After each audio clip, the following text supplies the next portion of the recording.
Existe una regla no escrita en las finanzas internacionales que, si se rompe, sacude los cimientos de todo el orden mundial. Un país puede ser soberano o puede ser deudor, pero rara vez puede ser ambas cosas a la vez. Durante 77 años, desde la fundación del Fondo Monetario Internacional en 1944, los Estados Unidos y sus aliados europeos burlaron esa regla mediante un mecanismo brillante. Prestaban dinero a las naciones en desarrollo no para que prosperaran, sino para garantizar su dependencia perpetua. Argentina se convirtió en el alumno modelo de ese sistema. Desde 1958, la Argentina firmó 22 acuerdos con el FMI. 22 veces se arrodilló ante Washington pidiendo rescates, 22 veces aceptó condiciones que destruyeron su clase media. Pero esta semana ocurrió algo impensable. El presidente Javier Milei, economista que llegó al poder prometiendo dolarizar el país y convertirse en el mejor amigo de los Estados Unidos en la región, firmó un acuerdo estratégico con Rusia que elimina a la Argentina del sistema del FMI. Hablamos de un pacto valorado en $5.000 millones en inversiones directas rusas, acceso prioritario a los mercados energéticos euroasiáticos, lo más explosivo, la creación de un mecanismo bilateral de comercio en yuanes y rublos que elude por completo al dólar estadounidense. El ministro de Economía, Luis Caputo, el mismo hombre que negoció el préstamo de $44.000 millones con el FMI en 2018, ahora está en Moscú firmando documentos que hacen irrelevante ese préstamo. Lo que los medios corporativos no quieren que sepas es que esto no se trata solo de la Argentina. Es la confirmación de que el sistema de control financiero que Occidente construyó después de la Segunda Guerra Mundial se está desmoronando en tiempo real. Para entender la magnitud de lo que ocurre, hay que repasar exactamente lo que el FMI hizo a la Argentina durante estas 7 décadas. Yo trabajé en el Fondo Monetario Internacional durante años y puedo afirmar que lo que llaman programas de ajuste estructural son, en realidad, instrumentos perfectamente diseñados de colonización económica. En 1976, el FMI concedió a la dictadura militar argentina un préstamo de $300 millones. Las condiciones exigían privatizar empresas estatales, abrir los mercados financieros y eliminar los controles de capital. El resultado fue que la deuda externa argentina se multiplicó por 6 en apenas 7 años, pasando de $8.000 millones a $45.000 millones. Empresas extranjeras compraron activos argentinos a precios de liquidación, mientras la gente perdía masivamente empleos manufactureros. En 1890 llegó el segundo golpe. Carlos Menem firmó un acuerdo de $1.400 millones con el FMI. Las condiciones fueron aún más brutales. Vender YPF, la compañía petrolera nacional que representaba la soberanía energética argentina, vender aerolíneas argentinas, vender la empresa telefónica Telecom, vender el sistema de pensiones. Todo ello mientras el FMI prometía que la liberalización traería prosperidad.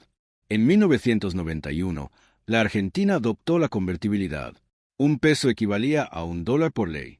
El FMI lo celebró como modelo para el mundo en desarrollo. ¿Qué ocurrió en 2001? El sistema colapsó de forma catastrófica. La Argentina declaró el mayor default de la historia moderna, $93.000 millones. Los ahorros de millones de argentinos fueron confiscados en lo que llamaron el corralito. La pobreza se disparó de 25% a 57% en apenas 2 años. Más de 30 personas murieron en protestas callejeras mientras los políticos huían en helicóptero. El FMI, que había supervisado cada reforma, cada privatización, cada política que condujo al colapso, simplemente afirmó que la Argentina no siguió adecuadamente nuestras recomendaciones. Pero lo verdaderamente escandaloso ocurrió en 2003, cuando la Argentina comenzó a recuperarse ignorando las recetas del FMI renegociando su deuda con recortes del 70%. El fondo insistió en que se pagara cada centavo. Néstor Kirchner tuvo que usar reservas del Banco Central para cancelar $9.810 millones al FMI en 2006 solo para liberarse de sus condiciones asfixiantes. Y luego llegó el acto final de esta tragicómica comedia. En 2018, Mauricio Macri, el presidente favorito de Washington, firmó el préstamo más grande de la historia del FMI, $57.000 millones, de los cuales la Argentina recibió $44.000 millones. Las condiciones fueron austeridad fiscal que destruyó lo poco que quedaba de la red de seguridad social, recortes en subsidios energéticos que triplicaron las tarifas de electricidad para las familias trabajadoras, reducción del déficit fiscal del 5% al 0 en 3 años, una meta económicamente imposible sin provocar una recesión masiva. El resultado, Macri perdió la elección. La Argentina entró en su novena recesión en 40 años y la inflación alcanzó 201% anual en 2023. El peso argentino perdió 95% de su valor frente al dólar desde que se firmó ese préstamo. Esa es la realidad del sistema del FMI. Presta a gobiernos corruptos o desesperados, impone condiciones que garantizan el fracaso económico, ve cómo la deuda se vuelve impagable y luego usa esa deuda como palanca para controlar indefinidamente las políticas del país. Es un sistema perfecto de dominación financiera. Durante 77 años funcionó porque no existía alternativa. Entonces, ¿qué cambió? ¿Qué transformó a un presidente como Milei, que literalmente hizo campaña con una motosierra prometiendo cortar todo vínculo con los socialistas y alinearse completamente con los Estados Unidos, para ahora firmar acuerdos con Vladimir Putin? Para responder, hay que mirar al norte, a Washington, donde algo extraordinario está ocurriendo en las oficinas del Departamento del Tesoro. Janet Yellen, la secretaria del Tesoro de los Estados Unidos, enfrenta el mayor problema fiscal de la historia moderna americana. Necesita vender $6 billones en bonos del Tesoro durante 2024 y 2025 solo para refinanciar la deuda existente y financiar los déficits presupuestarios actuales. Eso no es dinero para nuevos programas. Es simplemente para mantener funcionando el gobierno estadounidense y pagar los intereses de la deuda previa. Durante décadas eso no habría sido una crisis. Japón compraba bonos estadounidenses religiosamente. La Unión Europea reciclaba sus superávits comerciales en deuda americana. China acumuló reservas masivas en bonos del Tesoro. Pero mira lo que está pasando ahora. Japón redujo sus tenencias de deuda estadounidense de 1.300.000 millones a 1.100.000 millones en apenas 2 años. Está vendiendo, no comprando, porque necesita defender su propio yen, que se ha desplomado frente al dólar. China, que una vez sostuvo más de 1.300.000 millones en bonos de tesoro, ahora tiene menos de 800.000 millones y está vendiendo activamente cada trimestre. La Unión Europea está comprando su propia deuda para financiar la guerra energética contra Rusia y los paquetes de estímulo pospandémico. Entonces, ¿quién comprará esos 6 billones que Yellen necesita vender? Esa es la pregunta que mantiene despiertos a los estrategas en Washington. Porque si no encuentran compradores, ocurren dos cosas devastadoras. Primero, los rendimientos de los bonos se disparan, lo que significa que Estados Unidos tiene que pagar tasas de interés mucho más altas, convirtiendo los 34 billones de deuda en una bomba de tiempo aún mayor. Segundo, la Reserva Federal se ve obligada a imprimir dinero para comprar bonos que nadie más quiere, lo que es la definición técnica de monetización de la deuda y desata una inflación descontrolada. He aquí la absoluta ironía de la posición americana.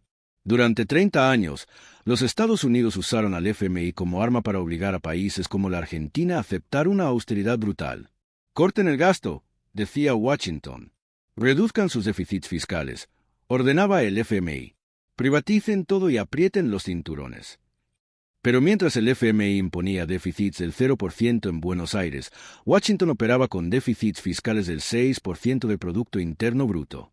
Mientras la Argentina se veía obligada a despedir maestros y enfermeras para cumplir los objetivos del FMI, los Estados Unidos gastaban $877.000 millones anuales en su presupuesto militar, más que la suma de los 10 países siguientes. Y ahora, con los principales compradores de la deuda estadounidense retirándose, Washington enfrenta un dilema imposible.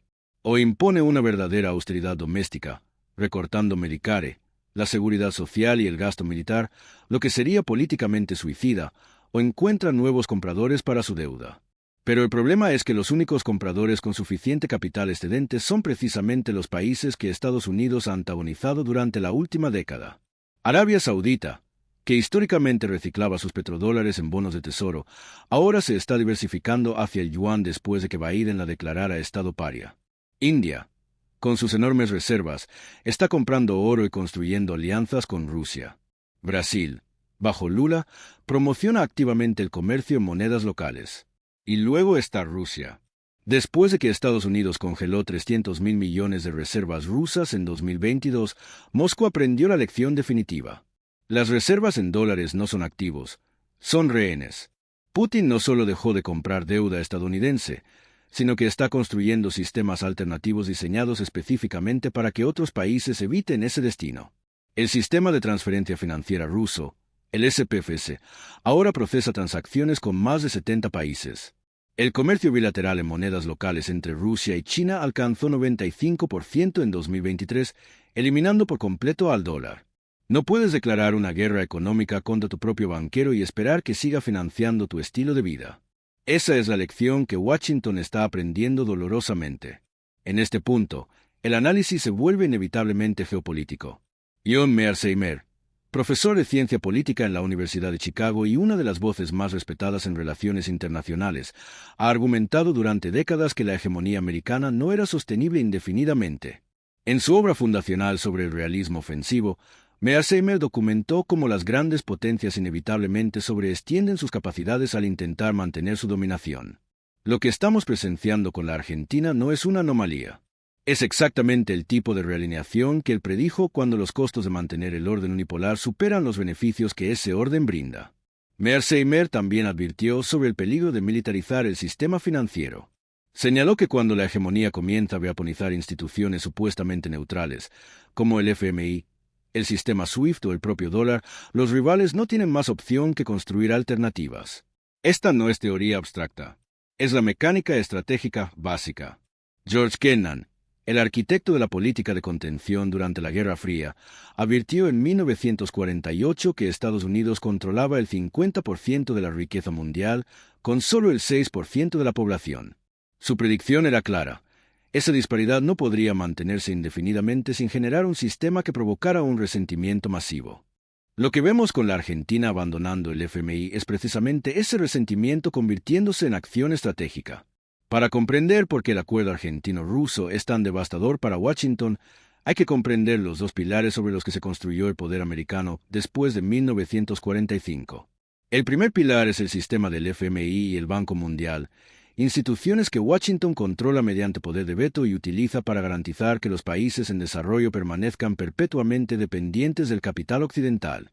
El segundo pilar es el dólar como moneda de reserva global, que permite a Estados Unidos imprimir dinero y comprar bienes reales del resto del mundo simplemente porque todos necesitan dólares para el comercio internacional. Estos dos pilares están interconectados. El FMI impone condiciones que obligan a los países a mantener grandes reservas en dólares. Esas reservas se invierten en bonos del Tesoro estadounidense. Esos bonos financian los déficits de Washington. Es un sistema de reciclaje perfecto donde el poder americano vende finanzas a través de la deuda de otros países. Durante 70 años, ese mecanismo funcionó porque no había alternativa. Si querías comerciar internacionalmente, necesitabas dólares. Si necesitabas un préstamo de emergencia, tenías que acudir al FMI. Si el FMI te prestaba, tenías que seguir las reglas de Washington. Argentina acaba de demostrar que ambos pilares son opcionales. El acuerdo con Rusia establece un mecanismo bilateral de comercio donde la Argentina exporta productos agrícolas y minerales a Rusia en yuanes o rublos, y Rusia exporta energía, fertilizantes y tecnología a la Argentina en esas mismas monedas. $0 involucrados. Más explosivo aún, Rusia ofrece financiamiento directo para proyectos de infraestructura en la Argentina. $5.000 millones inicialmente, con la promesa de $15.000 millones adicionales en los próximos 5 años. Ese financiamiento no viene con condiciones del FMI. No exige privatizaciones. No demanda austeridad. Simplemente requiere que la Argentina comercie con Rusia y use sistemas de pago alternativos. ¿Por qué es tan peligroso para Washington? Porque la Argentina no es una economía pequeña e irrelevante. Es la tercera economía más grande de América Latina, un productor agrícola masivo que exporta alimentos a más de 100 países y posee reservas de litio críticas para la transición energética global. Si la Argentina puede salir del sistema del FMI y prosperar, ¿qué impide que Brasil lo haga? ¿Qué impide que México, que ya comercia masivamente con China, establezca acuerdos similares? El bloque BRICS, ahora ampliado a 11 miembros, está construyendo activamente una alternativa al sistema financiero occidental. El nuevo Banco de Desarrollo ya ha prestado más de $30.000 millones para proyectos de infraestructura sin las condiciones políticas del Banco Mundial. Los sistemas de mensajería financiera entre bancos centrales de los BRICS procesan transacciones que eluden completamente a SWIFT. Arabia Saudita acepta yuanes por su petróleo. India y Rusia comercian en rupias y rublos. Los Emiratos Árabes Unidos usan dirhams para el comercio con China. Cada uno de estos acuerdos bilaterales es pequeño por sí solo, pero juntos representan una fuerza masiva: la desdolarización del comercio global. Cuando el 60% del comercio mundial se realizó en dólares en 2000, Estados Unidos tenía poder de veto sobre la economía global. Si ese porcentaje cae al 40%, y las proyecciones indican que podría llegar allí para 2030, el poder americano se reduce proporcionalmente. No estamos intentando destruir el sistema del dólar. Simplemente estamos construyendo botes salvavidas para cuando el Titanic finalmente se hunda. Si la narrativa hasta ahora ha sido que el FMI y el dólar son los guardianes de la estabilidad, la realidad muestra que son grilletes que mantienen a los países dependientes. La decisión de la Argentina de firmar con Rusia es una señal de que el orden financiero de Bretton Woods está llegando a su fin. El mundo está cambiando, y el viejo guardián está perdiendo su dominio. La pregunta ahora es, ¿cómo responderá Washington a esta pérdida de control? Continuaremos explorando las implicaciones de esta ruptura, analizando los próximos pasos de la política estadounidense y cómo otros países podrían seguir el ejemplo argentino. Mantente atento, porque lo que ocurre hoy definirá la arquitectura del poder global en las próximas décadas.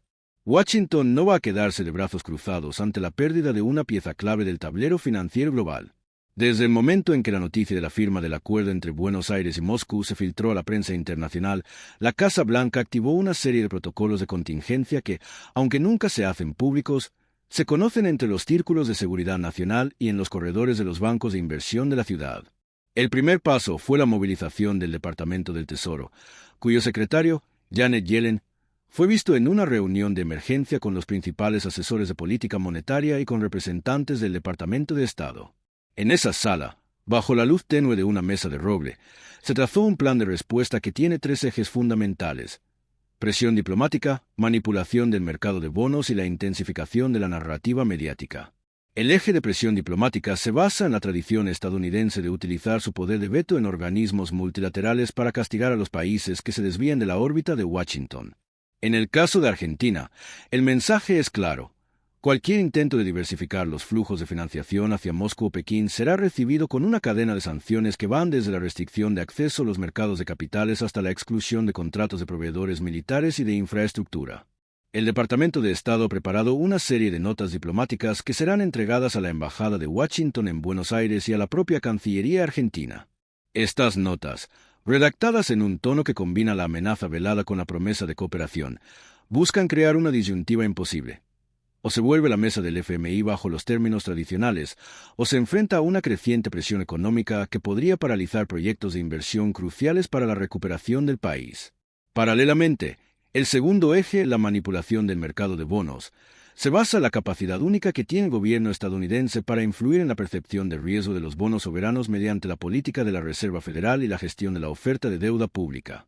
En los últimos meses, la Reserva Federal ha incrementado de forma sutil la compra de bonos de países emergentes que siguen alineados con la política de Washington, mientras reduce su exposición a aquellos que buscan rutas alternativas de financiación. Esta estrategia, aunque no siempre visible para el inversor promedio, genera una diferencia en los rendimientos que puede traducirse en una fuga de capitales de los mercados que se alejan del dólar. En el caso de Argentina, la combinación de una calificación crediticia ya debilitada y la pérdida de apoyo institucional del FMI crea un caldo de cultivo perfecto para que los inversionistas exijan primas de riesgo cada vez más altas, lo que eleva el costo del endeudamiento y reduce la capacidad del gobierno para financiar sus planes de desarrollo. El tercer eje, la intensificación de la narrativa mediática, es quizás el más sutil pero también el más poderoso. Desde los principales canales de información en inglés hasta los noticieros en español que alcanzan a la audiencia latinoamericana, la estrategia consiste en pintar la decisión de Milei como una jugada desesperada y un punto de quiebre que pone en riesgo la estabilidad macroeconómica del país. Los analistas de los bancos de inversión, los columnistas de los grandes periódicos y los comentaristas de los programas de televisión se convierten en voceros de una visión que asocia la diversificación de monedas con la pérdida de la confianza de los mercados internacionales. En esta campaña, la figura del FMI se presenta como el ángel guardián que, a pesar de sus defectos, ofrece una red de seguridad que protege a los países de los peligros del desorden financiero. El objetivo es crear una presión popular interna que obligue a los gobernantes a reconsiderar su rumbo antes de que la situación se vuelva irreversible. Sin embargo, la respuesta estadounidense no se limita a la presión directa. En los últimos años, los Estados Unidos han desarrollado una serie de instrumentos financieros alternativos que pueden ser activados para contrarrestar la expansión de los sistemas de pago alternativos. Uno de los más notorios es el programa de swap de dólares, que permite a los bancos centrales de países aliados acceder a liquidez en dólares a través de un intercambio de sus reservas locales. Este mecanismo, que ha sido utilizado en momentos de crisis para estabilizar mercados emergentes, puede ser restringido o condicionado a la adhesión a los lineamientos del FMI. En otras palabras, si un país decide operar fuera del marco del FMI, el acceso a estos swaps podría verse severamente limitado, dejando al país sin una fuente crucial de dólares en momentos de necesidad.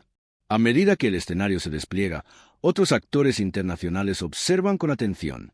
China, que ha invertido durante décadas en la construcción de una red de infraestructura financiera a través de la iniciativa de la Franja y la Ruta, ve en la decisión argentina una oportunidad para consolidar su posición como proveedor alternativo de liquidez. El Banco de Desarrollo de China, que ya ha financiado proyectos en América Latina, podría ofrecer líneas de crédito en yuanes con condiciones mucho más flexibles que las impuestas por el FMI. Además, la reciente expansión del sistema de pagos cruzados entre bancos centrales, conocida como CIPS, permite que transacciones en yuanes sean procesadas de manera casi instantánea, reduciendo la dependencia de los sistemas de mensajería tradicionales controlados por Estados Unidos. India, por su parte, ha estado impulsando la creación de un marco de cooperación financiera basado en la moneda local y en el uso de la rupia internacional. La firma de acuerdos bilaterales con países como Irán y Rusia ha demostrado que existe una voluntad política para diversificar los flujos de pagos. En el caso de Argentina, la posibilidad de establecer un canal de comercio bilateral en rublos y yuanes abre la puerta a una serie de proyectos de infraestructura en energía renovable, minería de litio y producción agroindustrial que podrían ser cofinanciados por empresas indias dispuestas a asumir riesgos que los bancos occidentales consideran demasiado elevados. El bloque de los BRICS, ahora ampliado a 11 miembros, está consolidando un banco de desarrollo que ya ha desembolsado más de $30.000 millones en proyectos sin las condiciones políticas que caracterizan al Banco Mundial. Este banco, al estar respaldado por reservas de sus países miembros, cuenta con la capacidad de ofrecer financiación en una variedad de monedas, lo que reduce la vulnerabilidad ante la fluctuación del dólar.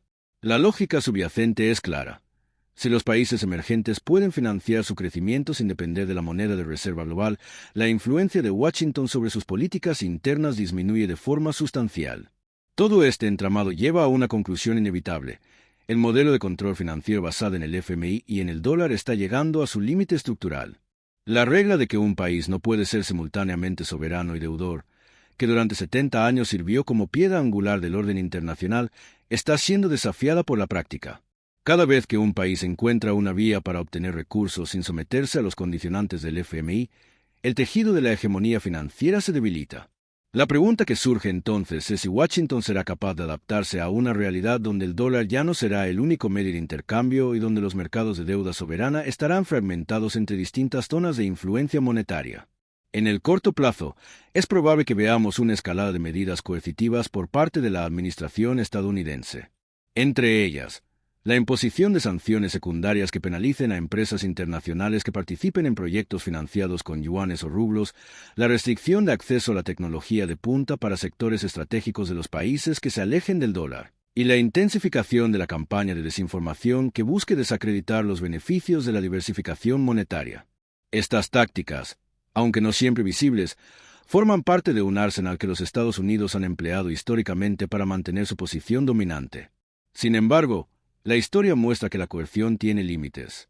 Durante la era de la Guerra Fría, la presión económica y política de Washington logró mantener a la mayoría de los países del hemisferio occidental dentro de su órbita. Pero la globalización de la producción, la creciente interdependencia tecnológica y la aparición de nuevas potencias económicas han creado un entorno donde la capacidad de imponer sanciones unilaterales se ve erosionada por la disponibilidad de alternativas. El caso del Irán, que logró sortear gran parte del embargo financiero mediante el uso de redes de pagos informales y la cooperación con países como China y Rusia, es un ejemplo de cómo la resiliencia frente a la presión occidental se ha fortalecido. En este contexto, la decisión de Argentina de firmar con Rusia no es un hecho aislado, sino parte de una tendencia que ya se había gestado años atrás. Países como Turquía, que después de la crisis de la libra turca buscó diversificar sus reservas en euros y yuanes, o Vietnam, que ha incrementado su exposición a la moneda china como parte de su estrategia de desarrollo, demuestran que la desdolarización es un proceso que avanza de forma paulatina pero constante. Lo que la firma de Milei y la presencia de Caputo en Moscú simbolizan es la materialización de esa tendencia en una nación que durante décadas había sido el epítome de la dependencia del FMI. Si miramos más allá de la esfera económica, la repercusión política de esta ruptura también es profunda.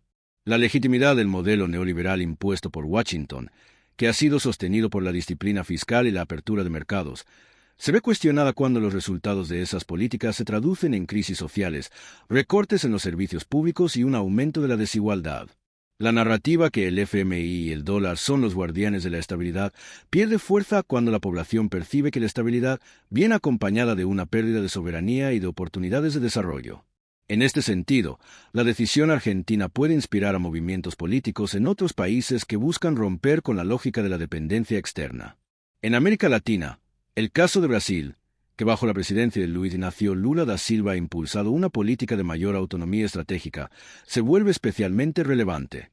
Brasil ha negociado acuerdos de intercambio comercial en reales y yuanes y ha participado activamente en la creación del nuevo Banco de Desarrollo de los BRICS.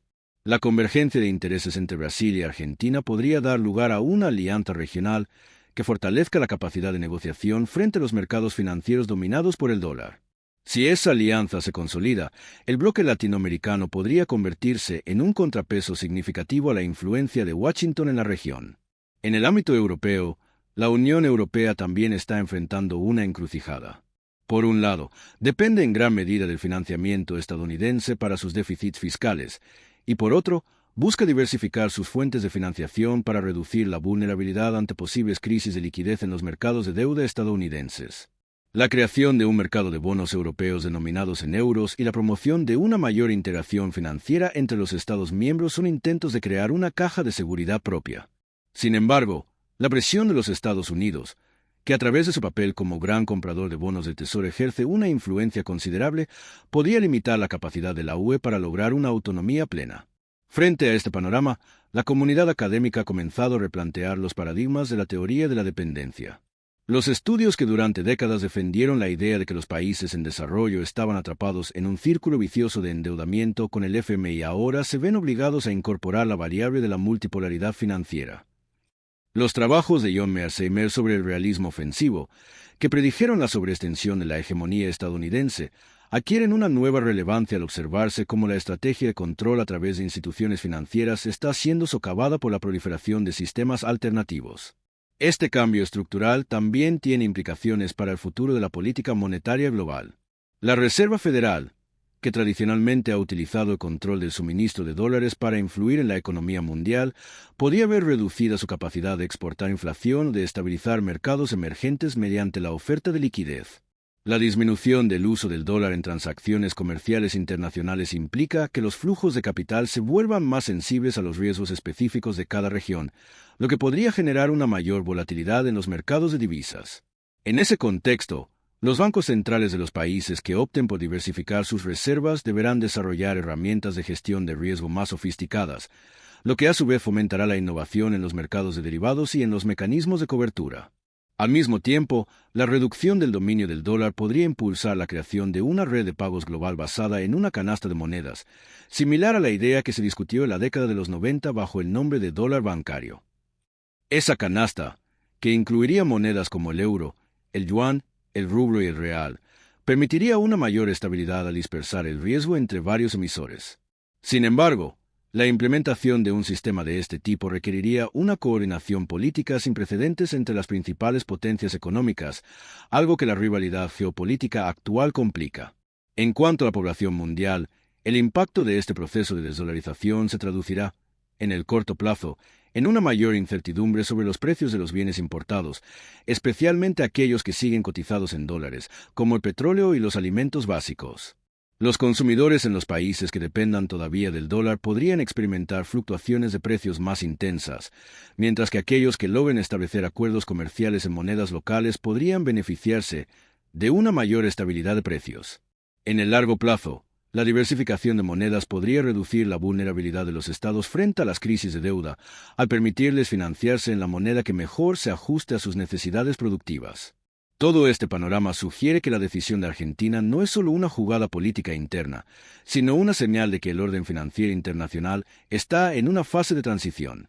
La pregunta que todos deberíamos hacernos es si estamos preparados para vivir en un mundo donde el dólar ya no será la única llave que abra las puertas del comercio global.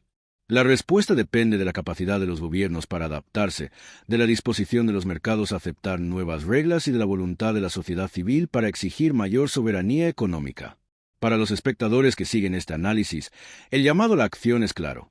No basta con observar pasivamente los movimientos de los grandes poderes. Es necesario informarse, cuestionar las narrativas oficiales y comprender cómo las decisiones de política financiera afectan la vida cotidiana.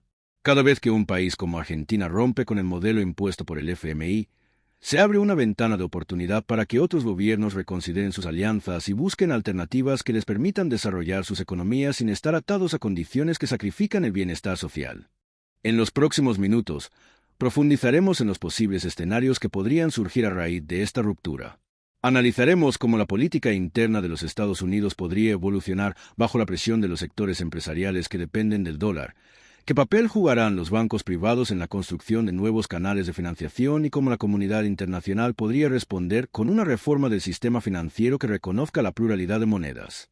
Además, exploraremos los riesgos que conlleva la transición, los peligros de una fragmentación excesiva que podría desencadenar conflictos cambiarios, la posibilidad de que los nuevos sistemas de pago carezcan de la solidez necesaria para evitar crisis de confianza y la amenaza de que los países más vulnerables queden atrapados entre el viejo y el nuevo orden sin poder elegir. Una vez que comprendamos la magnitud de estos riesgos, podemos evaluar si la estrategia de Washington consistirá en reforzar el dominio del dólar mediante la innovación tecnológica, por ejemplo, la creación de una criptomoneda oficial respaldada por el Tesoro, o si optará por una política de apertura que acepte la coexistencia de múltiples reservas de valor. La historia nos muestra que los imperios que se niegan a adaptarse a los cambios estructurales terminan por colapsar, mientras que aquellos que logran incorporar nuevas dinámicas logran prolongar su influencia. En este sentido, la capacidad de los Estados Unidos para reconocer la inevitabilidad de la desdolarización y actuar con pragmatismo determinará si su hegemonía financiera sobrevivirá o se desintegrará en una serie de bloques más pequeños y competitivos. Mientras tanto, la población mundial debe estar atenta a los indicadores que revelan el avance de este proceso. La disminución del porcentaje del comercio internacional que se liquida en dólares, el aumento de la participación de los bancos centrales en acuerdos de swap de monedas alternativas y la proliferación de bonos soberanos denominados en euros, yuanes o rublos son señales claras de que el panorama está cambiando. Cada vez que veamos que un país anuncia la creación de un fondo de inversión en su propia moneda para financiar proyectos de infraestructura, estaremos presenciando la erosión de la antigua arquitectura financiera. En conclusión, la firma del acuerdo entre Argentina y Rusia representa mucho más que una simple transacción bilateral. Es el síntoma visible de una transformación profunda que está sacudiendo los cimientos del orden financiero global establecido después de la Segunda Guerra Mundial. La respuesta de Washington, la reacción de los demás poderes y la capacidad de los países emergentes para construir alternativas serán los factores determinantes que definirán la configuración del poder económico en las próximas décadas. Lo que hoy parece una decisión aislada puede convertirse en el punto de inflexión que, como la caída del muro de Berlín, marque el fin de una era y el inicio de otra, donde la soberanía económica sea un derecho real y no una ilusión condicionada por la voluntad de unos pocos.